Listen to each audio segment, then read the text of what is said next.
Power up. Welcome to Energypreneurs, where I bring to you the exciting new opportunities in solar power, battery, and electric cars. I'm your host, Sohail Hasni. I have been tracking and analyzing these technologies on LinkedIn and Twitter for more than 10 years. Now we meet on podcast. Got it. Hi, Jason. Good morning. Great to see you after a long time. So how have you been?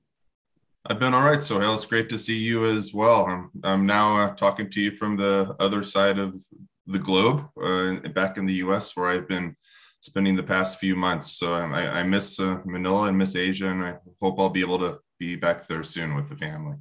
Fantastic. Maybe you can just start by introducing yourself, who you are, because you had a very interesting journey. You were in communication, now in our operation department. So, and before that, different places as well, no?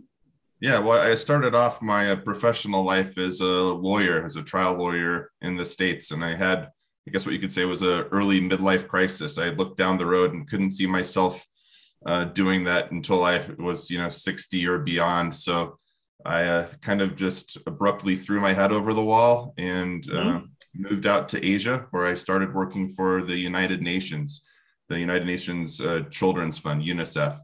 And I started doing legal work there, but one of my country directors at the time had been former head of communications at UNICEF, and he took me under his wing and thought I'd be a good fit for the communications work that UNICEF did. And I've been doing, I did communications work for a huge chunk of my life thereafter. I worked for UNICEF in Vietnam and Myanmar.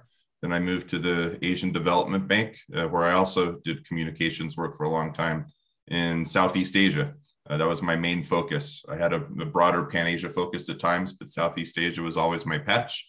And now I work in the operations at ADB in the Southeast Asia department, doing knowledge, regional cooperation, and also still some communications on projects. So communications is still part of my life. Fantastic. Because, I got into this podcast partially inspired by one of the, I think, top Toastmaster speaker. He's a Saudi national, whose key message was that climate change is a communication failure, because the scientists talk mumbo jumbo that nobody understands, and the politicians don't understand, so they do their spiel, and the average person who need to act have no clue because confused, right? How do you react to that, no? I would very much agree. And I think if we're going to fast forward to the present day, not only with climate change, but also the whole issue of vaccination in the time of the COVID pandemic, also a lot of the limitations we're encountering in some countries, including my own, the United States, there's a huge communications failure component of that. If you don't communicate well, you don't build trust and understanding. And if you don't have trust and understanding, it's hard to achieve what you want to achieve, even if it's a win-win situation for everyone. Yeah, I mean, and things have also changed. Just imagine what's happening now. You are thousands of kilometers away, literally on the other side of the world. And we are recording this, and soon this discussion will have global access, no? That definitely changes communication and the thoughts behind it, like the speed and the reach. The past 2 decades have been, transformative. I couldn't have imagined it in the early 2000s. At that time, I was working in Myanmar, doing communications work, mainly focused on, life-saving interventions for mothers and children, trying to get basic information to them. And it was very analog. It was very old school. It was community level meetings, handing things out in person. And we couldn't have imagined this type of information age where you and I can be talking to each other from the other side of the globe. And it's brought amazing opportunities and amazing upsides, but also, as we've seen, there's a downside risk we probably wouldn't have anticipated at the early honeymoon phase of this transformation. Yeah, because like in the 80s, when we are in schools, no one would have imagined the possibility of 2 people connecting and discussing something and sharing that everyone they know, and sharing to everyone that the other person knows within days, right? That has both positive and negative ramifications, right? That's right. And along with that, communications transformation, I think has been a transformation of attention spans, which seem to be getting shorter and shorter.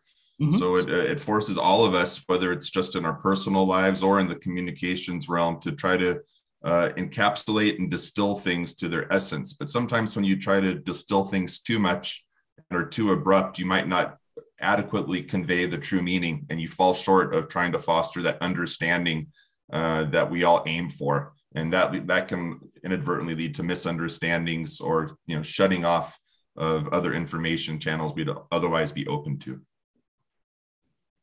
So how different has the job of a communication specialist become over the years because of technology? No? Well, amazing. When I first started at ADB in my first few years, I engaged in the long-term internal advocacy with my superiors at the time, telling them that it was not only important, but vital that we get involved with social media. At the time, they viewed social media, I think the institution, and ADB wasn't alone in that, many institutions viewed social media as something strange, not that important, potentially threatening. They didn't understand it, and anything we don't understand can cause some concern and worry. So it was literally a multi-year internal advocacy campaign just to let us wet our toes a bit so we could have a presence on first YouTube, then Facebook, then Twitter and other platforms. And I think today it's probably central to everything we do as an institution and everything corporations, individuals do. It's the way we share with one another. And if you're not present, especially as an institution, if you're not present on social media, you're invisible. It's almost unthinkable that any institution would not have a social media presence. So even that transformation from, that was probably, in the 2008 era, from that to today has also been quite transformative, quite surprising. Yeah, and also the messaging may have changed dramatically, Just giving you an example, I have a consultant, he's working on a very highly technical project. And I said, it would be a good idea to write a blog so that to create an awareness. And what he wrote to me was like a additional chief engineer's brief to the chief engineer, like this, saying, valve so-and-so, it's a category 4. We need to take action number 5 sort of thing. And I was telling him, what is this? And I asked him, and I just want to check with you what you think my brief. I told him that write something that your teenage daughter will appreciate, then you come back to me. And he took offense of that. I said, no, that's our audience. The level of thinking and the engagement and the time span that the average person has is how much your teenager daughter will give you because you are a dad. That's absolutely right. You're spot on. And even before the age of social media, I think that was really a good rule of thumb in the communications realm.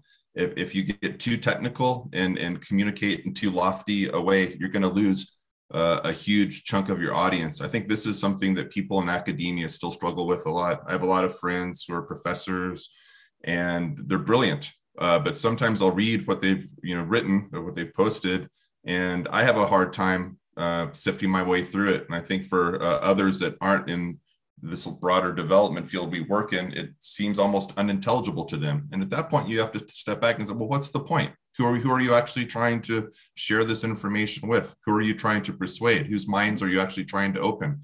And if you want to open as many minds as possible to these new possibilities you're sharing, open their minds to new information, you have to communicate on their level. And it doesn't mean dumbing it down per se, but it does take some thought and some craft to really rework a piece, whether it's a video, whether it's a social media post, whether it's an article, a blog post, so that it's something that, like you said, like a teenager could digest and share with their friends, understand, and also not get bored the first paragraph into it. Yeah. I mean, I was looking up, I follow Dr. Andrew Huberman. I think he's one of the top neuroscientists and the top Ivy League school, Harvard or Stanford. But I read he's very active on Instagram. So he was saying that I used to write articles that will maybe 5 people read, 20 people read. And now I spend 20 minutes dumbing down all the neuroscientist drawings and others. 20,000 people likes. So it's a whole world is out there as opposed to 5 of your colleagues, right? Including 2 of your direct reportees, no? That's right. I think this must be the same gentleman I'm thinking of at Stanford. Because I also, but I've watched him on YouTube a lot. He posts a lot of videos on YouTube. Yep. But he also posts an index to the left, because a lot of us don't have time to watch a 90-minute video on neuroscience. But you can skim through it to the segmented portions you're really interested in if you're under a tight schedule. Yeah, and it's great. Nice little nuggets that you can digest with a few minutes of free time, and very interesting and very informative. Yeah. So I'm just thinking, if we apply the same approach to, say, COP26, what's happening right now, right? The topical topic. I think you and I both went to COP19, right? Copenhagen, was it? I wasn't able to go. I helped lay the groundwork for it. I worked on it, but I remained in Manila during that time. Yeah, because it was a lot of people talking, and of course, social media was not there those days to the point that it is now. So yeah, it's very important to communicate and communicate well, no? Yeah, and to communicate to people in their own comfort zone. Especially if you're trying to encourage any type of change in any type, whether it's behavior, whether it's political, you have to meet people where they live, where they work, where they feel comfortable. And if you don't do that, again, misunderstandings can happen, or people just shut you off because they're not relating to the way you're communicating to them, and you've lost to your audience right from the get-go. So you have any thoughts? I think I did 3 years or 4 years ago, I attended multiple sessions with the multiple devices, and I was tweeting and posting quite a lot. But I was thinking this morning that if a professional like yourself and me that sits down saying, how can I be value, I can bring some value to this process of what I hear and summarize and share. Do you have any guidance? Well, I think, when we take a step back, we have to look at communication like we look at communicating with family members or friends or people we care about. And that means approaching any issue with empathy. Empathy for the people that we're trying to communicate with, trying to understand their perspective, trying to understand where they're coming from. There's that the old Simon and Garfunkel song, Sounds of Silence. People talking without listening, and really good communication is actually about listening. It's easy to talk, and as communicators, a lot of us are more extroverted, and we have a lot we want to share. But a mistake a lot of us make, and I've made it before, is not taking time to stop, to pause, and to listen, to try to listen to those we're trying to communicate with. When you're trying to communicate with hundreds of thousands or millions, it's harder. But through research and through different types of engagement, especially with today's social media data, there's still ways that we can try to gain a better understanding of the perspective and mindset of those we're trying to communicate with, and that always needs to be a starting point. If we start communicating with pre-baked assumptions, that can lead us down dead-end streets. So let me understand. So if I, as a professional, decide to say, I want to share something on LinkedIn or Twitter about COP26, so I need to precisely think through who is my audience and what their current thinking, and how can I latch into their thinking. Is that what you're suggesting? Yeah, that's right. And what do you really, what do you want to achieve? If you don't have that objective, right? If you're just, sharing information for the sake of sharing it, you're probably never going to achieve that objective. So you need to take a step back and think about where the people you want to communicate are coming from, but then what do you want to achieve with them? And needs to be reality based. And that's why it's really important to have a good understanding of those you're trying to communicate with. If we have really lofty communication goals, we're going to send out a press release and the world's going to change. Well, that's not realistic in a short attention span age where people are bombarded with information, right? Are there little ways that we can start nudging people in a certain way, incentivizing them in a certain way, to maybe reflect on an issue a little bit differently, try to create a little crack in the armor, so they might be a little more open to considering new possibilities. That can still be a great achievement. That's that little seed, that little grain we plant that hopefully will take root and grow over time. So this is coming back to your long-term advocacy principle, right? Yeah, I mean, I think in most things in life, there are exceptions to this rule, of course, but change rarely happens in a day. Change is a long-term process. I mean, you in the clean energy realm, I can remember, many years ago, you were advocating for solar, advocating for e-vehicles. And at that time, people were looking at, oh, it's impossible, and the numbers on solar don't work.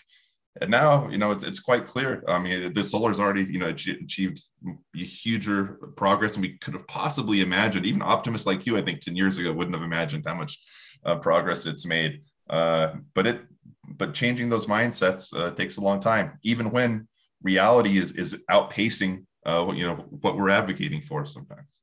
Yeah, I clearly remember we had that yellow e-trike and you came in and put a big ADB sticker on it saying, and then it becomes the newspaper headline the following day, right? When the two DGs and VP was visiting, no? Oh, and we also got buy-in from people in the government that the public trusted at that time. The president of the Philippines at that time was doing quite well in the public.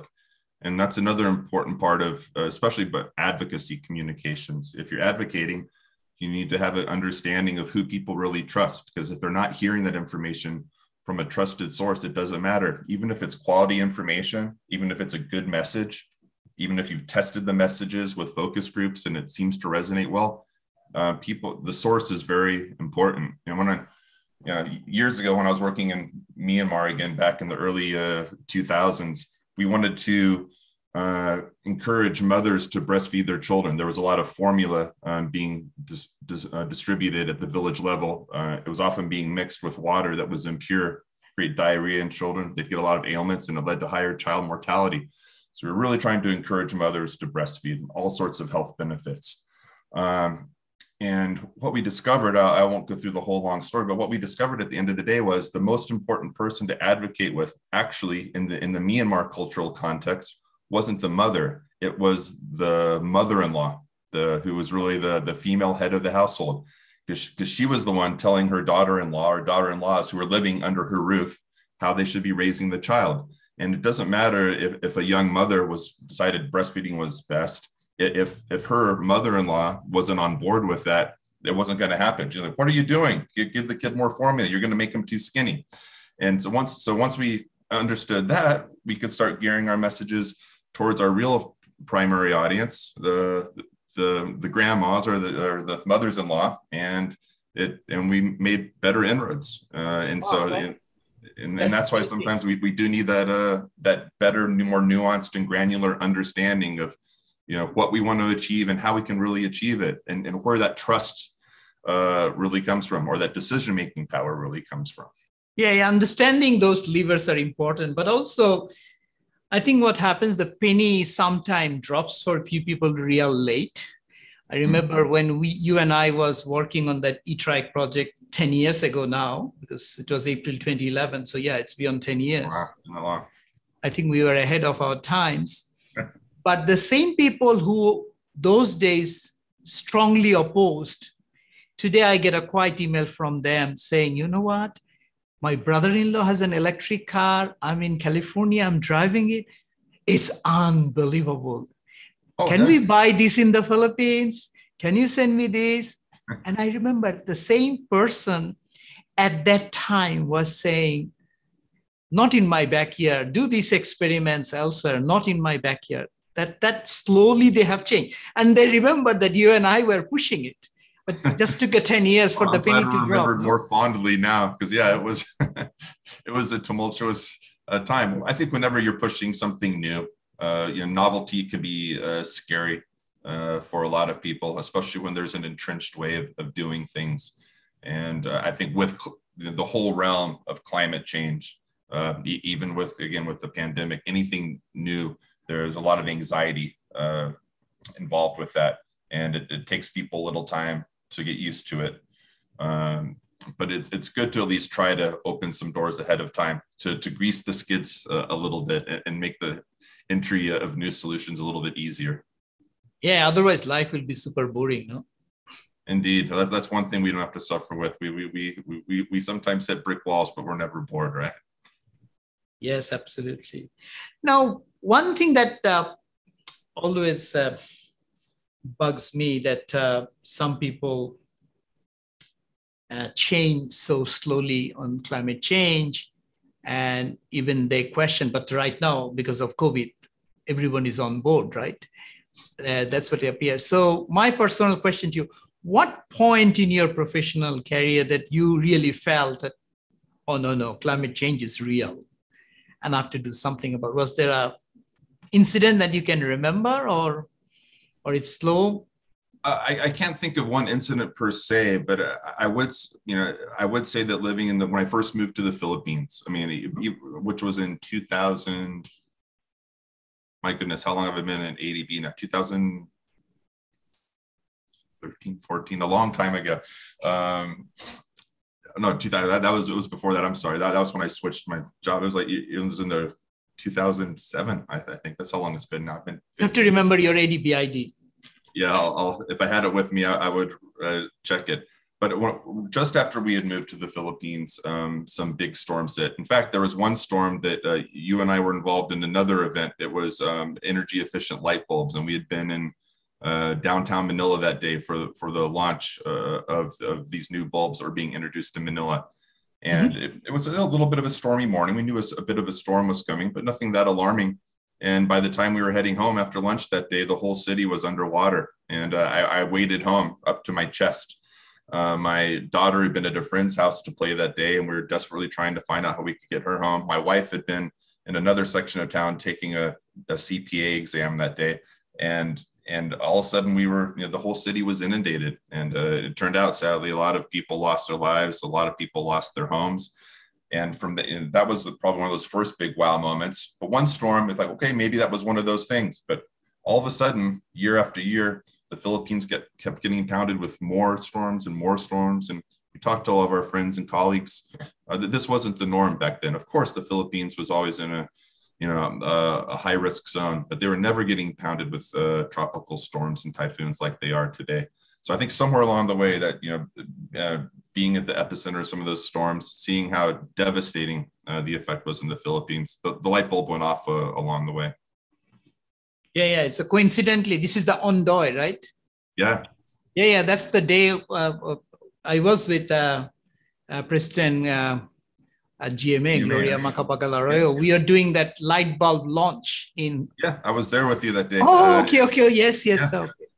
And afterwards, I think you had branched off maybe with the presidential contingent, and I went up with some other government officials to a little restaurant on Rojas Boulevard, and then there's a little water, and then they started getting calls saying, my aunt's telling me that this area is flooded, and more calls started coming in. So when we finally parted for lunch, I couldn't get home. I made it down Rojas to EDSA, to that intersection, and then I was stuck. So I waited from there. There's no other way. Wait home through the water. Yeah, I remember now. You and Niraj somehow managed to get. I could not go home. I stayed up in the whole Department of Energy contingent at the hotel. I could not get home. So yeah, that brings suddenly you realize that how vulnerable we are, no?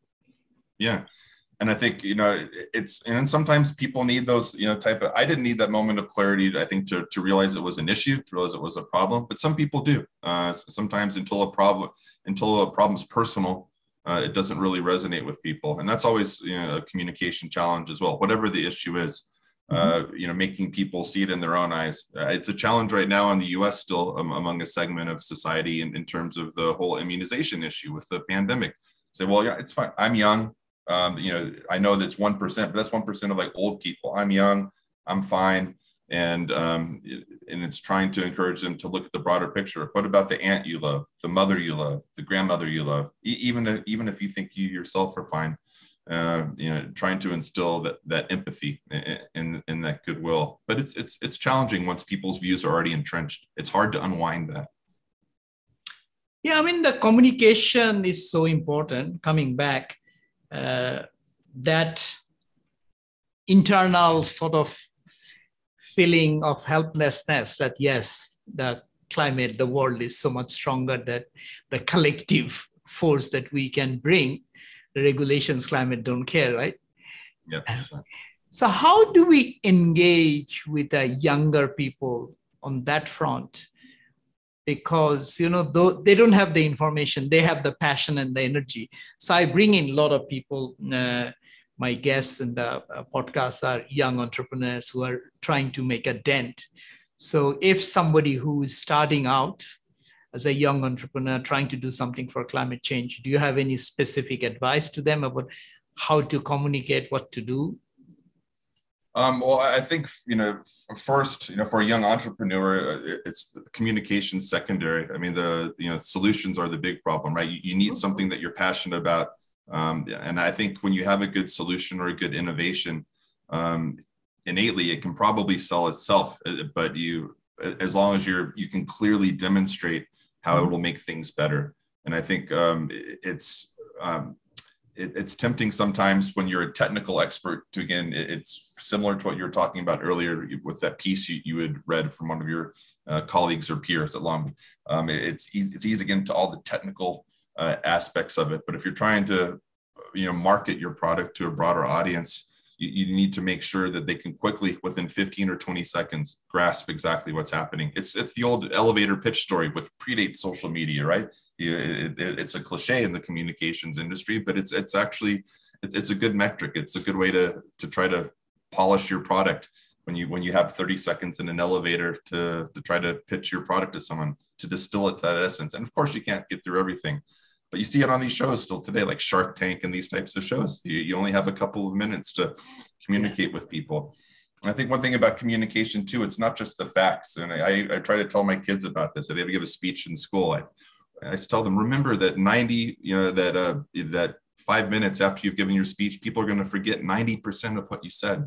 It's more of a feeling, and it's more of a feeling and emotion about it. And part of that's the facts, part of it's the information you're conveying, but it's also the sincerity that you're communicating, the belief, the enthusiasm with it. And if that all ties together in a coherent package, that helps foster trust. Okay, the person seems like they really know what they're talking about. I can clearly see that this is something that's helpful for me. They're looking me right in the eye. They seem confident. They seem friendly. They seem passionate. Then they'll leave with a good feeling. Oh yeah, that might be something there. I want to learn a little bit more about that product. You can also just as quickly lose some people if you talk over them, if it's too technical, if you aren't coming across as sincere. Interesting. Yeah, I think it's even a young entrepreneur should just sit down and think through exactly what we were earlier discussing, right? Who is your audience and who do you meet in the elevator and what pitch you should have it handy, no? Because you only have and in the climate change realm, who could this really help? Who would be most interested in this solution? Is it a government? Is it a private sector entity? Is it households? Different solutions would have different audiences, and then you need to thin slice those a bit. Different messages resonate with different people. You might have a product that would be good for governments and for households, but you don't message it the same way to everybody because they're looking at different things. Governments would be worried about the bottom line, the costs, the technical requirements. Households will be more worried about utility. Yeah, so it's still coming back to that stakeholder analysis is important, right? Very much so. And I think human nature is we're tempted to paint with a broad brush, simplify things, group people into categories. I think one thing we have learned with the social media revolution is that things are a lot more nuanced than that. The broader media will still sometimes paint things as black and white. In the US, it's the red states and the blue states. Things are never quite that simple. Things are a lot more nuanced. And if you don't thin slice any issue, any belief system with a little more tact, then you're not going to be effectively communicating as much as you could be otherwise. Yeah, but Jason, now that's so scary for young people. I mean, even if for me, like, how do we manage all this information we get bombarded by from all directions, right? And I always get intrigued by people like yourself, who's a communication expert, and able to decipher and pick what they need from the sea of information that comes to them. So what do you tell an average person? How do we decipher, what do you do to get the right information? There's all these channels. I think this is one of the biggest, controversies in the world right now, right? The information that's being pushed to people's doorsteps. A lot of governments are increasingly concerned, especially on social media platforms, that it's not the optimal information they'd like them to be receiving, especially when it's not accurate. It's very difficult, and I don't, I usually approach it more as a consumer myself. It does come down again to trust, right? Who do I really trust? But if people are trusting sources that aren't authentic, that are giving them bad information, it's very hard to unwind that. But to counter that, there was an old political operative in the U.S., and I'm not very politically aligned with him, but I would acknowledge that he's a high-level expert in the art of communications. His name is Frank Lutz. He's a famous pollster here in the U.S. And he would say, you say something again and again and again and again and again and again and again and again. And when you finally get so sick of saying it, you don't think you can say it one more time. That's the first time your target audience has actually heard something. So I think when you're communicating, you really need to be persistent. If you think your one magic press release, your one magic blog post is going to engender change, that's highly unlikely, especially like you were saying, in an environment where people are inundated with information all the time. So you need a lot of different channels. You need a lot of persistence, but you also need allies these days. No person or no entity is an island anymore. You really need allies all rowing in the same direction, all pushing the same messages.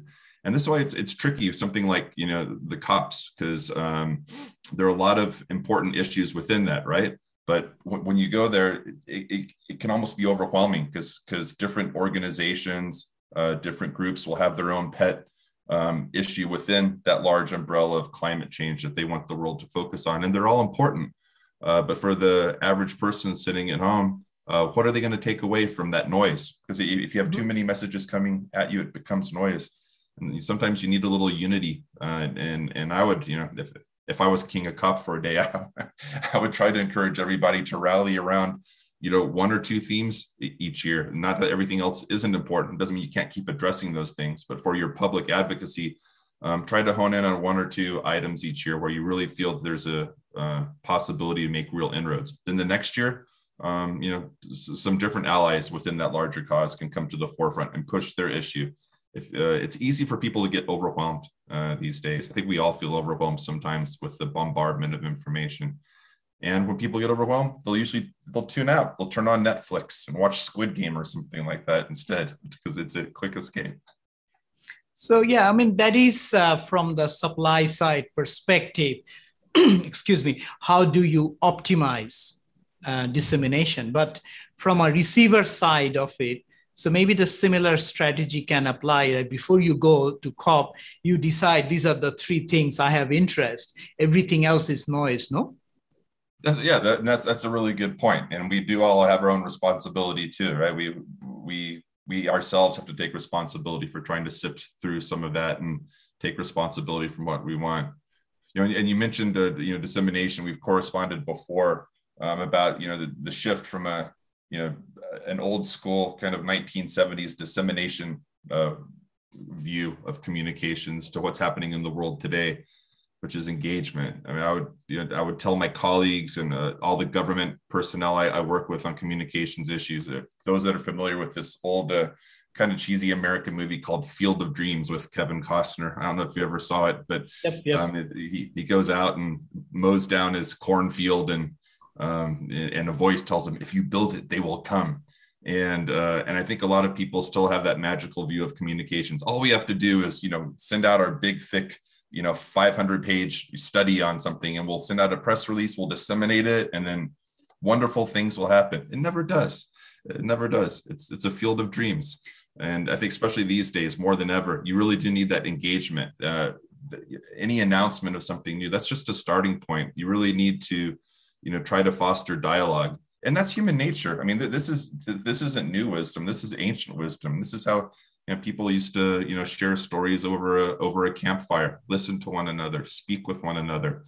And we've kind of gotten away from that sometimes, but that's what people want at the end of the day. They want bonds with other people. They want communities with other people.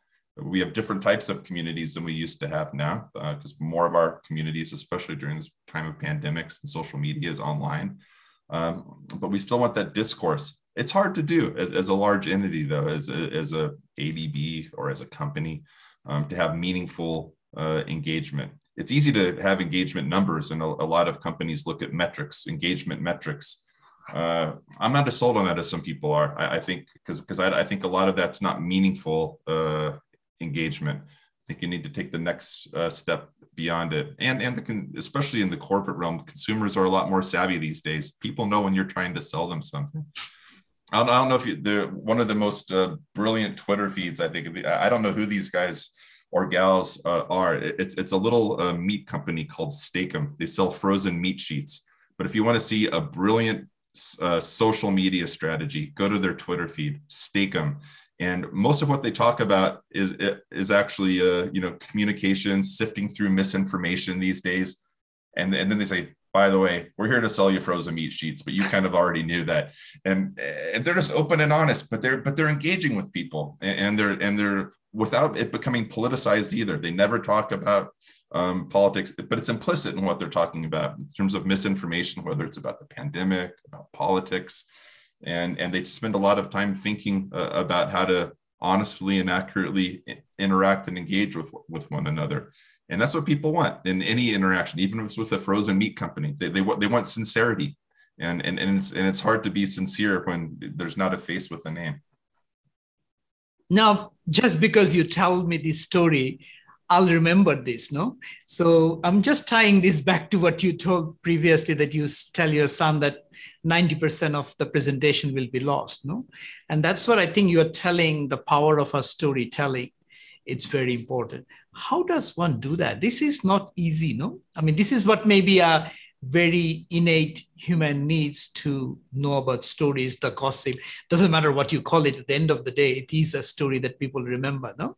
Yeah, and that's what back in the days when we'd still be in the office every day, when I'd come home at the end of the day, what would I be recounting to my family? It would usually be probably a story I heard over coffee, or something really out of the ordinary and interesting that happened, make my own story out of that. The rest of it, they don't really care about, and it'll flutter off into the recesses of their memory after a few minutes anyway. And again, it gets back to the old campfire thing I was talking about. And, humans for, millennia have been storytellers, before writing. That's how we passed wisdom and shared knowledge with one another. It's through stories. Stories are powerful. I think we're wired to remember stories much more than we are just facts per se. I think any of us that remember, a speech, any sort of presentation we've seen, it's the stories are the things that really stick with us, because there's usually an emotional element to them too, or something, an interesting tidbit about them. And I think the stories that do convey emotion are the most powerful ones of all, because there are emotions all of us share, regardless of our disagreements on a whole range of issues. And stories can help bridge those misunderstanding gaps, and it can help people realize that there is a commonality there. What I'm speaking about, actually, we have a lot in common on this issue. And if you do it through a story, people are more willing to look at it from a different angle than they might otherwise be. Storytelling is very important in good communications. But you're saying, how can we do that? But we do it. Everyone does it every day. And I was actually recently talking to one of my kids. She's a middle schooler about this. She had to give a speech, and she was nervous. And she said, the teacher tells us we have to tell stories. But that's what you do every day when you get home with me, right? It's just it's like telling me what happened during your school day. You give me the highlights. You give me the interesting tidbits. You don't break it down, every little thing you did that day. You give me a summary. And that's how we interact with our loved ones, with our friends. A lot of it's swapping stories and storytelling. And so if we take a step back and look, it's not actually that complicated necessarily. Then it's just a matter of trying to think of what stories would mean the most to certain people we're trying to speak with. Would this story resonate with them, given where they're coming from? So how far are we in globally for our communication from dissemination, which is that we hereby notice the following has happened, to engage with people, to tell a story, highlighting the bits that people will remember. Are we there yet in general terms? Maybe not, or yes? No, I don't think so. And I think, the big challenge ahead for people is some of in communications, and you see this in newspaper headlines, TV leads, conflict is always easier than harmony. That's not just like storytelling over a campfire. I think human beings are hardwired to respond more to conflict or combative situations than we are to nice stories, feel-good stories, and harmony. If you look at whether you look at the trends on Twitter, on Facebook, YouTube, people are regrettably more drawn to conflict. It's exciting. More people would rather watch a boxing match than watch a grandma hugging her granddaughter she hasn't seen in 3 years because of COVID. It's like, okay, that's nice, but this is a fight over here, and that's one I've struggled with a lot myself, and I haven't completely figured it out. But I that's the big communication challenge for the world. I think there's a lot of conflict in the world, and there's a lot of conflict on social media platforms. There's a lot of conflict on all types of media these days. How do we unwind that? How do we start listening to one another again? I wish I had sage answers to that. I don't, but it's really important. I think it's important for climate change. It's important for all the different development issues you and I work on. And more fundamentally, it's just important for communities. So we all feel like even if we disagree on certain things, we do also have a lot of things in common. Even if we disagree over certain subjects, we still have more in common than not. And how do we get things to that realm? I hope 3.0, 4.0, the next version. I hope people that are younger and brighter than me will come up with these types of solutions. Yeah, stories are great. The best thing is when you hear a good story, it's a good story. But how to tell a good story is a very difficult story. No? It is. And I think it's impossible to have a formula for it. It's like a good piece of music, right? We all know when we've heard a song that we just love, but there's no formula for writing a good song, right? If there was, there'd be some bot out there cranking out new music. And that's what makes people interesting. It is really an art form. Good storytelling is an art form. But it can be learned. I think part of it is just getting out there and engaging with people. The more you engage with people, the more you hear great stories. You learn more from that too. What is a good story? Well, you at least get a sense how other people tell stories, and the more you share stories with other people, you probably get a better sense of, what you share that resonates with others as well. Yeah, I think a few months back, being the sort of techie I can be, so I assigned, let me listen to 5 to 10 hours worth of YouTube videos on storytelling. And I did. I don't know whether I came out better informed or not, but at least I said, I invested that amount of time. But as you said, it's very, very hard. There is no right or wrong. But when you hear one, you say, yeah, that was a good story.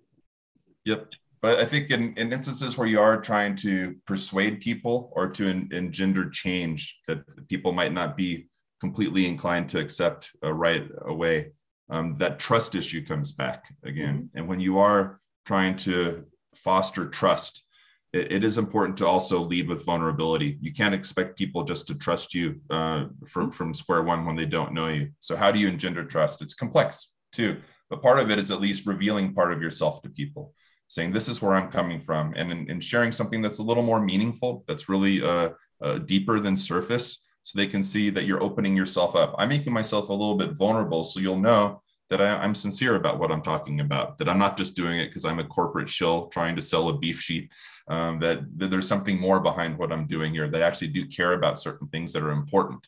And when you fold that vulnerability, that honesty, that emotion into a story, it resonates with people more, and it's more likely to foster a little bit of trust and understanding.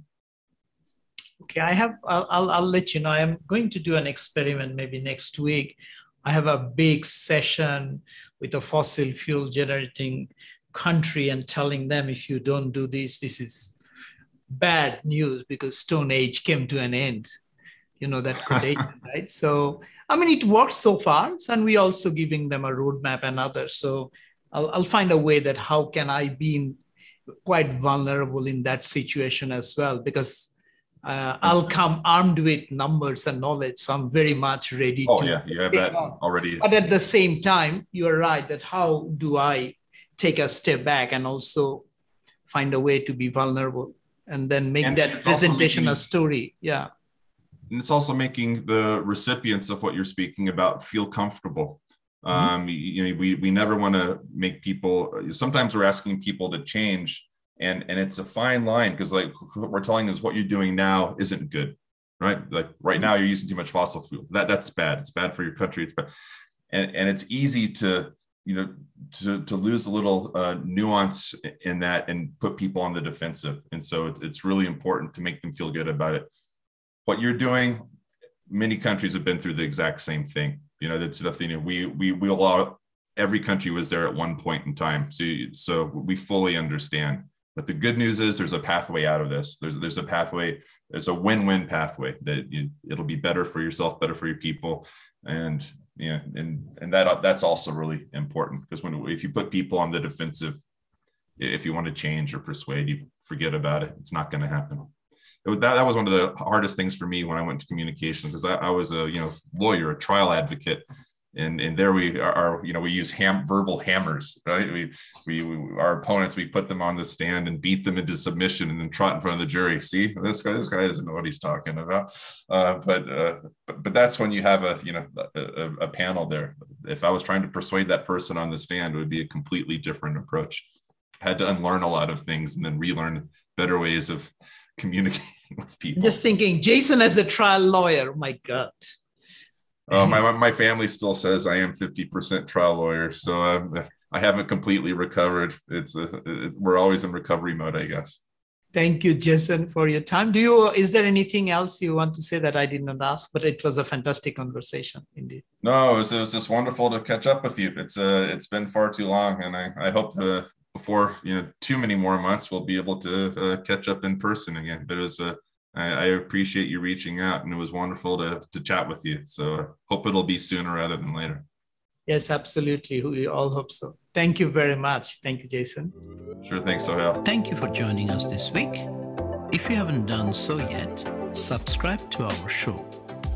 Also, leave your comments and review if you enjoyed today's episode. Follow me on LinkedIn and Twitter at @shasni for updates. That's SHASNIE. Once again, this has been Energypreneurs, connecting you to the innovative opportunities in solar power, batteries, and electric vehicles. Stay tuned.